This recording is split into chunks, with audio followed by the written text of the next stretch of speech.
गीता अमृतम पाठ का आगे अध्ययन करेंगे बच्चों। इसलिए आप अपनी बुक को खोल लीजिए।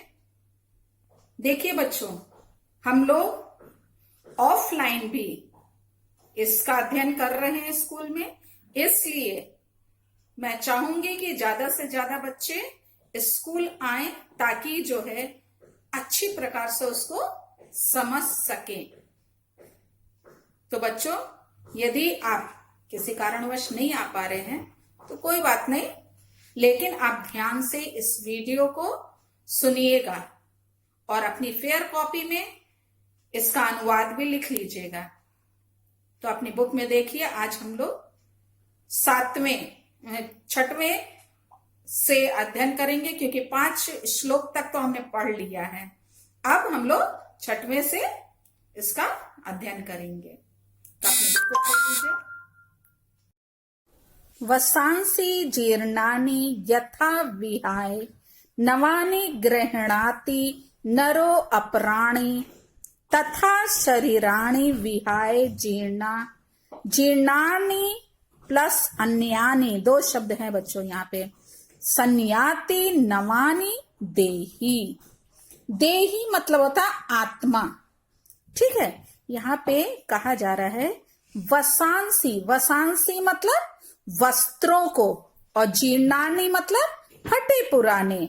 यथा, यथा मतलब जिस प्रकार। विहाय मतलब छोड़कर। नवानि यानी नए। ग्रहणाति ग्रहण करता है या धारण करता है। नरो अपराणी, नरह प्लस अपराणी है। नर मतलब मनुष्य और अपराणी मतलब दूसरे। तथा उसी प्रकार शरीराणि शरीर। विहाय छोड़कर। जीर्णानि, जीर्णानि यानी पुराने, पुराने शरीर को छोड़कर। अन्यानि यानी दूसरे। संयाति मतलब प्रवेश करता है या चला जाता है। नवानि देही, नवीन या नए शरीर में, ठीक है। जो आत्मा के लिए कहा गया है कि वो नए शरीर में प्रवेश कर जाती है। देखिए, आप पूरे का अर्थ हम लोग देखेंगे। स्टार्ट होगा बच्चों यहां से। ये जो श्री कृष्ण जी हैं, उन्होंने अर्जुन को संबोधित करते हुए कह रहे हैं कि हे अर्जुन, यथा जिस प्रकार नरो अपराणी, नर यानी मनुष्य जो है, जिस प्रकार जीर्णानि वसांसी यानी फटे पुराने वस्त्रों को, विहाय मतलब छोड़कर या त्याग कर, नवानि गृह्णाति नए, अपराणी, अपराणी मतलब दूसरे, मनुष्य जो है दूसरे नए वस्त्र, ग्रहणाति ग्रहण करता या धारण करता। यहाँ पे बच्चों धारण करने से अर्थ है, ठीक है। तो यहाँ धारण करता है। तथा उसी प्रकार देही, देही यानी आत्मा, यह आत्मा जो है जीर्णानि यानी पुराने, शरीराणि शरीर को, विहाय यानी छोड़कर या त्याग कर, अन्यानि यानी दूसरे, नवानि देही नए शरीर में, संयाति मतलब प्रवेश करता है या चला जाता है। तो पूरे का अर्थ बच्चों एक बार हम सुना दे रहे हो, उसको आप लिख लीजिएगा। ये तो शाब्दिक अर्थ के रूप में था कि हे अर्जुन, जिस प्रकार फटे पुराने वस्त्रों को त्याग कर मनुष्य दूसरे नवीन वस्त्रों को धारण करता है, उसी प्रकार यह आत्मा पुराने शरीरों को त्याग कर दूसरे नए शरीर में चला जाता है। ना एनम, यहां पे संधि विच्छेद करेंगे तो क्या होगा बच्चों? न प्लस एनम। एनम मतलब इसको, इसको यानी इस आत्मा को। ना मतलब नहीं। छिंदंती मतलब काटते हैं या काट सकते हैं। शस्त्राणि, शस्त्राणि मतलब शस्त्र। ना एनम दहती पावकः, पावक मतलब अग्नि या आग। दहती मतलब जलाता है। ना मतलब नहीं, एनम मतलब इसको, यानी इस आत्मा को ना आग जलाता है, ना चा एनम, और चा मतलब और ना एनम इसको, यानी आत्मा, इस आत्मा को आप ब्रैकेट में लिखेंगे, इस आत्मा को क्लेदयंती आपो, आपो मतलब जल, और क्लेदयंती मतलब गीला करते हैं, और ना ही इसको, इस आत्मा को जल गीला कर सकते हैं। ना शोष्यति मारुता, ना मारुत यानी वायु या हवा, शोष्यति मतलब सुखा सकती है या सुखाती है। देखिए अब पूरे का अर्थ क्या होगा कि हे अर्जुन, इस आत्मा को, एनम मतलब इस आत्मा को, ना मतलब ना हो गया, ठीक है। शस्त्राणि छिंदन्ति, ना तो शस्त्र काट सकते हैं, ना एनम, और ना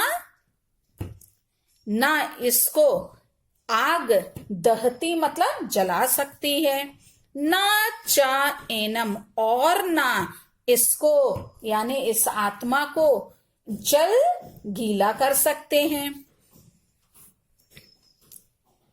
ना शोष्यति मारुता, और ना ही वायु जो है इसको सुखा सकती है, यानी कि आत्मा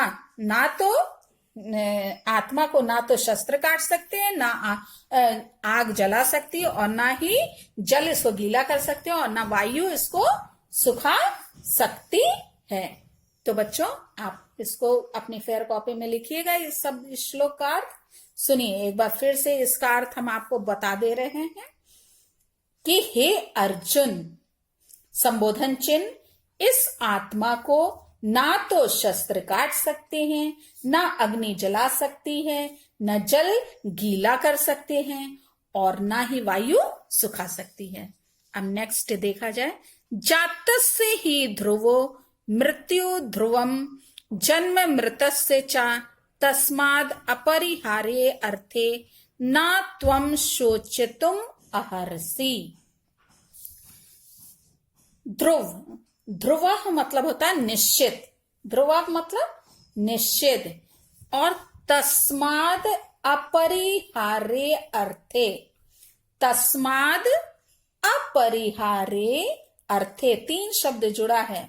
तस्मात मतलब होता है इसलिए, और अपरिहार्य मतलब जो अनिवार्य है, और अर्थे मतलब विषय में, अर्थे मतलब विषय में, यानी अनिवार्य विषय में, इसलिए अनिवार्य विषय में।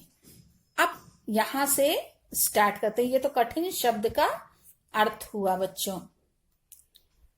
ना यहां पे है, ना मतलब नहीं, तुम मतलब तुम, और शोचितुम अर्हसि यानी शोक करने योग्य नहीं है, शोक करने योग्य नहीं है। जातस्य ही ध्रुवो मृत्यु, यहां पे बता रहे हैं कि हे अर्जुन, संबोधन चिन्ह, जातस्य यानी उत्पन्न हुए, मतलब जो भी व्यक्ति उत्पन्न हुआ है, उत्पन्न हुए व्यक्ति की मृत्यु, ध्रुवो मतलब निश्चित है, जो उत्पन्न हुए व्यक्ति की मृत्यु क्या है, निश्चित है। ध्रुवम जन्म मृतस्य च, और मृत्यु की, चा मतलब और मृतस्य यानी मृत्यु की, मरे हुए व्यक्ति का जन्म, ध्रुवम मतलब निश्चित है, मतलब मरे हुए व्यक्ति का भी जन्म क्या है, निश्चित है। तस्माद अपरिहार्य अर्थे, इसलिए ये कह रहे हैं, अतः तू इस अनिवार्य विषय में, तस्मात मतलब इसलिए, अर्थे मतलब विषय में, और अपरिहार्य मतलब अनिवार्य, तो तू इस अनिवार्य विषय में, अनिवार्य विषय के संबंध में, ना त्वं शोचितुम अर्हसि, संबंध में तुम्हें शोक नहीं करने योग्य है, मतलब कि तुम्हें शोक नहीं करना चाहिए। यहाँ ये समझाना चाह रहे हैं अर्जुन को कि जो व्यक्ति इस धरती पर जन्म लिया है उसका मृत्यु निश्चित है, और जो मर गया है उसका भी जन्म निश्चित ही है। इसलिए ये कह रहे हैं कि इस अनिवार्य विषय में तुम्हें, विषय के संबंध में तुम क्या हो, शोक करने योग्य नहीं है। तू इस अनिवार्य विषय के संबंध में शोक करने योग्य नहीं है, अर्थात तुझे शोक नहीं करना चाहिए। अब नेक्स्ट है यदृच्छया च उपपन्नम स्वर्ग द्वारम अपावृतम सुखिना क्षत्रियाः पार्थ लभन्ते युद्धम ईदृशम। बच्चों देखिए, जैसे हम पढ़ रहे हैं वैसे ही आप लोग भी मेरे पीछे बोला कीजिए, तभी पढ़ना आएगा। यादृच्छया, यादृच्छया मतलब स्वतः, और च प्लस उपपन्नम, च मतलब और, उपपन्नम मतलब होता है प्राप्त हुए। स्वर्ग द्वारम यानी स्वर्ग द्वार, और अपवृतम मतलब खुले हुए, खुले हुए स्वर्ग द्वार। सुखिना, सुखिना मतलब जो भाग्यवान है। क्षत्रिय, क्षत्रिय भाग्यवान क्षत्रिय, और पार्थ मतलब अर्जुन के लिए प्रयोग हुआ कि हे अर्जुन भाग्यवान क्षत्रिय, लभन्ते मतलब प्राप्त करते हैं, युद्धम ईदृशम ऐसे, ईदृशम मतलब ऐसे, और युद्धम मतलब युद्ध को, ऐसे युद्ध को जो भाग्यवान क्षत्रिय हैं वही क्या करते हैं, प्राप्त करते हैं। ये बता रहे हैं अर्जुन, अर्जुन को कौन, श्री कृष्ण जी। देखिए पहली वाली लाइन का यहां से स्टार्ट होगा, पार्थ से, कि हे पार्थ यानी हे अर्जुन, यदृच्छया यानी स्वतः, अपावृतम, अपावृतम यानी खुले हुए, स्वर्ग के द्वार क्या होते हैं, च उपन्नम प्राप्त हुए, स्वतः प्राप्त हुए, च मतलब और, उपन्नम मतलब प्राप्त हुए, स्वतः प्राप्त हुए और खुले हुए स्वर्ग के द्वार, द्वार रूपी ऐसे युद्ध को, कैसे, ईदृशम, ईदृशम मतलब ऐसे, युद्धम मतलब युद्ध को, कैसे युद्ध को, खुले हुए, हाँ स्वर्ग के खुले हुए द्वार रूपी ऐसे युद्ध को भाग्यवान क्षत्रिय ही प्राप्त करते हैं। लभन्ते मतलब प्राप्त करते हैं, है पे बिंदी लगाइएगा जरूर से। अब लास्ट श्लोक देखा जाए, हतो वा प्राप्यसि स्वर्गम जित्वा वा भोक्ष्यसे महीम तस्माद् उत्तिष्ठ कौन्तेय युद्धाय कृत निश्चया। हतो वा, हतः प्लस वा हुआ, यदि इसका विच्छेद करेंगे तो हतः प्लस वा, वा मतलब होता है या, और हतः मतलब मरकर, मरकर या, प्राप्यसी, प्राप्यसी मतलब तू प्राप्त करेगा, स्वर्गम यानी स्वर्ग, मरकर या तो तू क्या करेगा, स्वर्ग प्राप्त करेगा। जीतवा व भोक्ष्यसे महीम, और जीतवा मतलब जीत कर, भोक्ष्यसी मतलब होता है तू भोगेगा, महीम मतलब पृथ्वी, पृथ्वी का सुख तू क्या करेगा, भोगेगा। वा मतलब अथवा, अथवा या जीत कर क्या करेगा, पृथ्वी का सुख भोक्ष्यसे या मतलब भोगेगा। तस्माद उत्तिष्ठ, तस्माद उत्तिष्ठ मतलब इसलिए तू उठ खड़ा हो, उत्तिष्ठ मतलब उठ खड़ा हो।